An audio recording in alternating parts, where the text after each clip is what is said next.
Well, welcome back, everybody. Here we are for chapter 2 of The Biggest Story, How the Snake Crusher Brings Us Back to the Garden.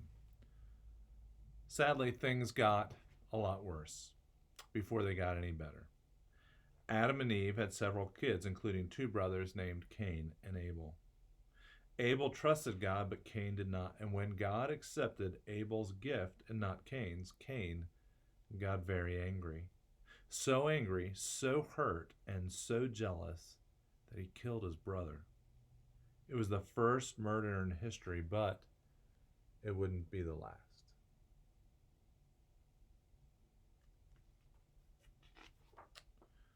Things were not the way they were supposed to be. Everything fell apart after sin entered the world. Things got so bad so fast that God decided to start over.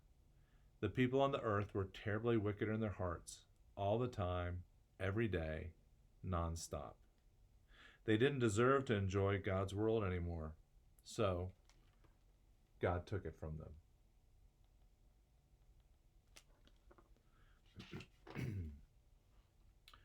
Or more exactly, he took them from it. He sent a flood that wiped away everyone and everything because it had all been stained with sin. Do you remember the story of Noah's Ark? You should turn in Genesis after we're done reading and read about it. Well, almost everything. God saved one family on the earth, one family that trusted him and believed what he said. Noah and his wife and their sons and their wives were spared. They lived for a lot of days with a lot of animals in a big boat called an ark. It rained and it rained. Talk about having to stay at home. God was going to start over with his creation.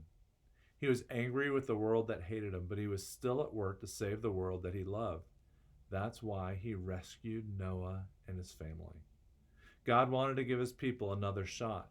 God was going to start over with a new world, and Noah was going to give him a new kind of Adam. Look at that rainbow. It's a beautiful sign of God's promises to his people. Well, the book continues. The problem was that Noah was too much like the first Adam. It didn't take long after they got out of the boat for Noah to do some pretty bad stuff himself. He trusted God enough to build an ark when everyone laughed at him, but it turns out he could be just as foul as everybody else. Even one of Noah's sons got cursed, just like everything got cursed back in the garden. History was repeating itself. Whether it was Adam or Noah, the first world in the beginning or the second world after the flood, people just couldn't get things right. See, there's Noah getting off the ark with some of the animals. But then, because of sin, his indwelling sin that lived inside of him, he kept doing the bad things as well. I don't know about you, but I struggle with that too. I mean, I know what God expects, but I continue to disobey him, and I don't love him or other people well. Well, one time, a whole bunch of people got together to build a giant tower.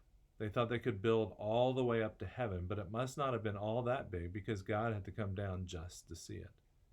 And when God saw it, he was not pleased. Everyone was working together, which was okay, but they weren't working for God. And that was not okay. They were trying to show how smart and impressive they could be all on their own. They thought they didn't need God, so God mixed up all their languages and scattered the people all over the place. Things were still not going well in the world God had made. Thankfully, God was still not done saving his people. This is a story about the Tower of Babel as well, where God intervened and stopped their work of trying to become and build up to him. You should also read that one as well. It's interesting if you go back through Genesis and you read the story of Noah and the Tower of Babel, you'll see how desperately we need to be rescued and how God continues to love us. I love the rainbow. It's a beautiful sign of hope because it's God's promise he won't judge the whole world like that again. And God, throughout the Bible, keeps making these promises, these things we call covenants, that he is our God and we will be his people, and he will do all that he needs to rescue and redeem us. So we're going to keep reading, but that's the end of chapter 2. So I hope you've enjoyed this, and I hope you and your family can open up the Bible together and read about Noah and about the Tower of Babel. Thanks for listening in.